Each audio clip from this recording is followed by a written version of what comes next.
बिस्मिल्लाहिर्रहमानिर्रहीम। आज हम एक्सरसाइज 1.2 के क्वेश्चन नंबर 1 से स्टार्ट लेंगे और इंशाल्लाह शुरू के क्वेश्चन नंबर 1 और 2 हम सॉल्व करेंगे। तो क्वेश्चन नंबर 1 को हम स्टार्ट करते हैं। क्वेश्चन नंबर 1 में पूछा जा रहा है कि right transpose of the following matrices. हमें कुछ मैट्रिसेस दिए हुए, उसका हमें ट्रांसपोज निकालना है। तो ट्रांसपोज ऑलरेडी हम थ्योरी में पढ़ चुके हैं कि किसी भी मैट्रिक्स का जब हमें ट्रांसपोज निकालना हो तो क्या करते हैं, हम उस मैट्रिक्स के रोज को हम कॉलम में कन्वर्ट करते हैं और कॉलम को हम रोज में कन्वर्ट करते हैं, तो हमारे पास उस मैट्रिक्स का ट्रांसपोर्ट निकल आता है। मीन यानी जब हम रोज को कॉलम में कन्वर्ट करते हैं तो कॉलम ऑटोमेटिकली रोज में कन्वर्ट हो जाते हैं। अब जैसे पहले हमारा ये जो पार्ट फर्स्ट में पी दिया हुआ है, इस पी को हमने कन्वर्ट करना है, इसका हमें ट्रांसपोज निकालना है। तो इसके ट्रांसपोज को हम पी टी से रिप्रेजेंट करते हैं, यानी किसी भी मैट्रिक्स का हमें अगर ट्रांसपोज निकालना हो तो उसके ट्रांसपोज को हम उस मैट्रिक्स की जो सिंबल होता है, जैसे हमारे पास पी है, इसके ऊपर हम टी लिख लेते हैं, तो उसको उस मैट्रिक्स का ट्रांसपोज कहा जाता है। अब किस तरह हम करेंगे, हम उसके इस पी के रोज को कन्वर्ट करेंगे कॉलम में। तो वो कन्वर्ट करने के लिए हम क्या करेंगे, पहले इसके R1 को, रो 1 को हम मार्क करेंगे इस एरो से। ये हमारे पास रो 1 है। अब इस R1 को हम कन्वर्ट करेंगे, और ये लिखा हुआ है हमारे पास ही लेफ्ट से राइट की तरफ लिखा हुआ है।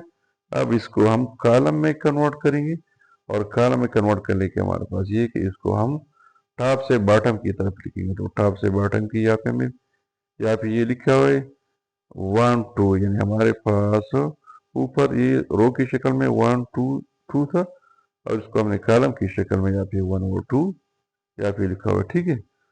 दूसरा जो हमारे पास पी का रो है लेफ्ट से राइट की तरफ, ये 3 और 1 है, और ये हमारे पास R2 है।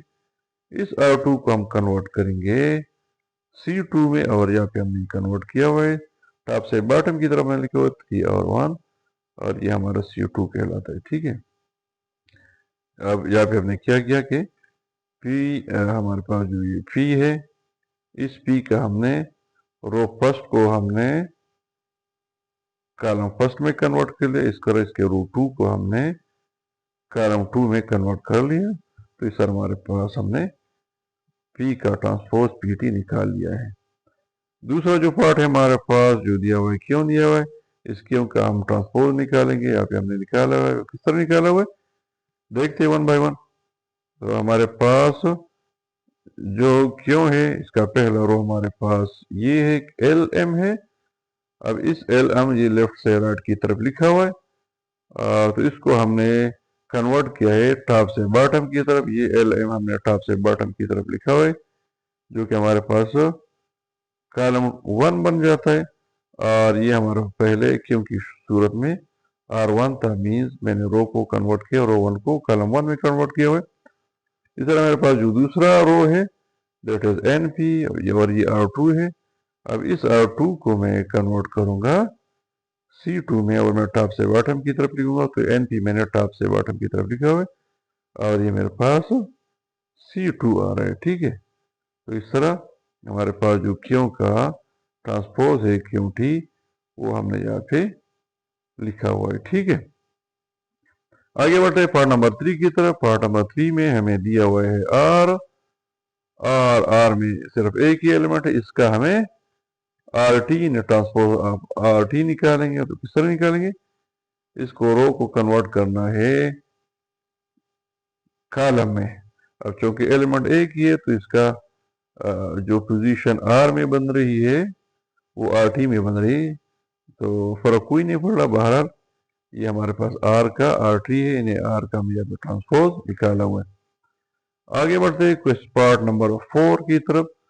पार्ट नंबर 4 में हमें S मैट्रिक्स दिया हुआ है, इसका हमें ST निकालना है, ट्रांसपोज ऑफ S निकालना है। तो किस तरह निकालेंगे, पहले रो फर्स्ट को हम मार्क करेंगे। तो रो फर्स्ट में हमारे पास क्या है, -5 और 1 है, और ये रो फर्स्ट है। इस रो फर्स्ट को मैं अब लिखूंगा कॉलम 1 में टॉप से बॉटम की तरह, तो ये मैंने यहाँ पे लिखा हुआ है -5 और 1 को, और ये मेरे पास कॉलम 1 है, यानी यहाँ पे मैंने R1 को कन्वर्ट कर लिया C1 में। इस तरह आगे जो हमारे पास R2 है जो कि -2 और 1 है, और ये R2 है, क्या है R2, इसको मैं कन्वर्ट लिखूंगा टॉप से बॉटम की तरफ। तो ये टॉप से बॉटम की तरफ मैंने -1 और 2 लिखा हुआ है, और मैंने इस R2 को C2 में कन्वर्ट कर लिया, ठीक है।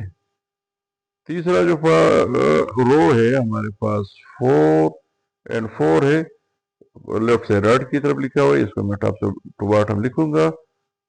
U मैंने यहाँ पे लिखा हुआ है, मीन्स R3 को मैंने कन्वर्ट किया हुआ है C3 में। तो इसका मतलब ये हुआ कि मैंने इस मैट्रिक्स एस के सारे मैट्रिसेस 1 2 1 3 कन्वर्ट कर लिए कॉलम 1 2 3 में, सारे इसके रोज कन्वर्ट हो गए कॉलम में। तो इस तरह हमने मैट्रिक्स एस का ट्रांसपोज एस टी निकाल लिया है, ठीक है। आगे बढ़ते पार्ट नंबर 5 की तरफ। इसमें हमें दिया हुआ है टी, और इसके एलिमेंट्स यहाँ पे लिखे हुए, और इसके रो 3 रोज है। अब 1 बाय 1 रोज को हम कन्वर्ट करेंगे कॉलम में।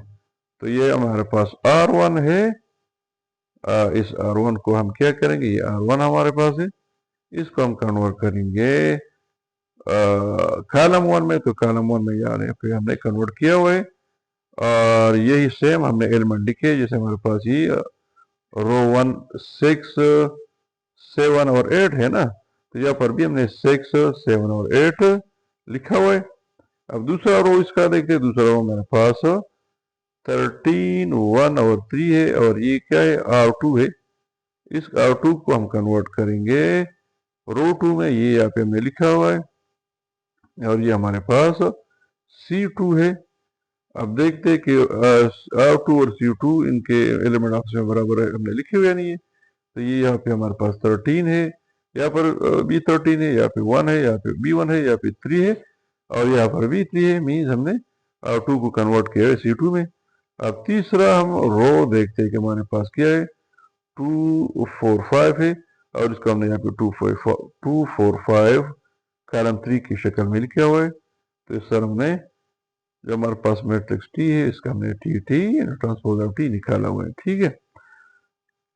आगे बढ़ते हैं क्वेश्चन नंबर 2 की तरफ। क्वेश्चन नंबर 2 में हमें दिया हुआ है कि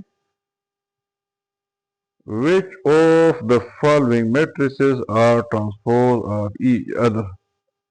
नीचे दिए हुए जो मैट्रिसेस है, इनमें से हमें देखना है कि कौन से एक दूसरे के ट्रांसपोज है। अब हमें 4 मैट्रिसेस दिए हुए आप लोगों को नजर आ रहे हैं।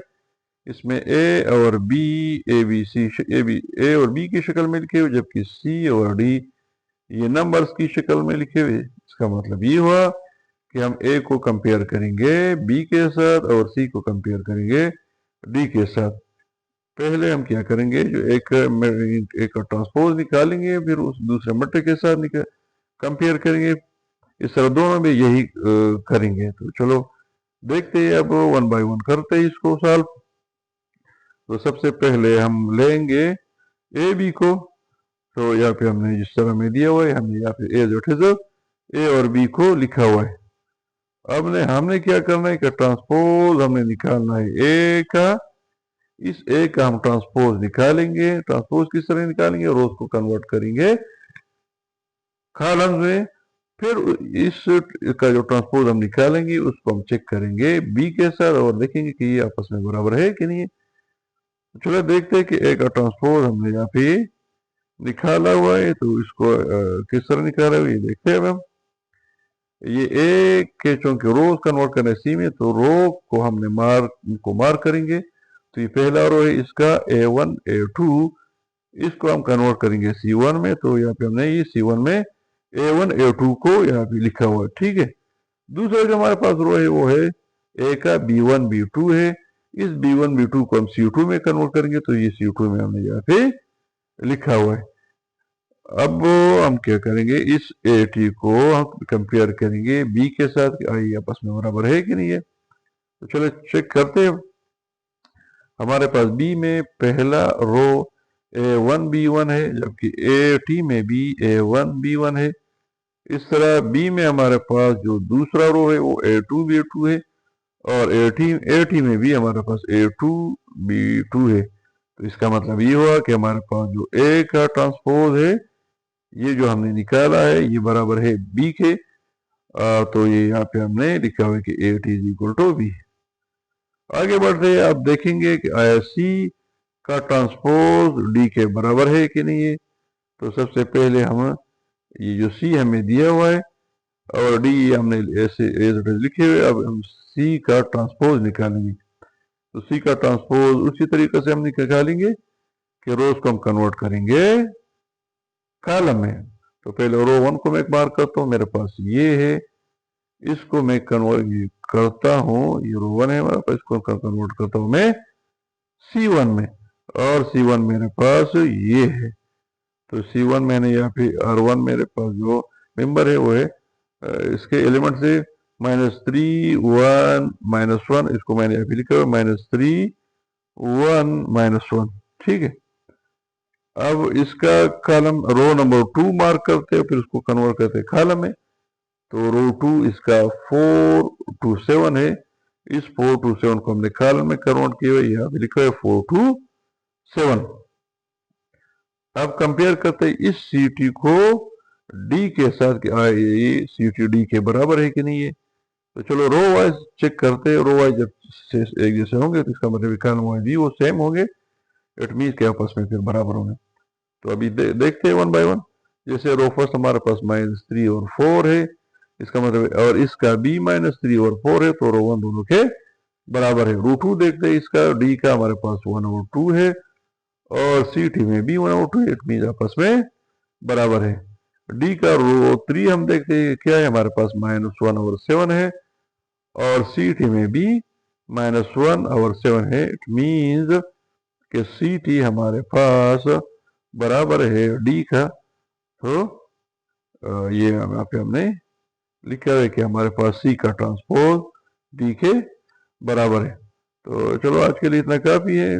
2 क्वेश्चन हमारे एक्सरसाइज 1.2 के हो गए। इंशाल्लाह मिलते हैं नेक्स्ट वीडियो में क्वेश्चन नंबर 3 और 4 के साथ। तो वीडियो अगर आपको अच्छी लगी हो तो सब्सक्राइब ज़रूर कर ले, ताकि हर आने वाले वीडियो आपको आसानी से मिल सके और आपको फ़ायदा हो सके। वस्सलाम।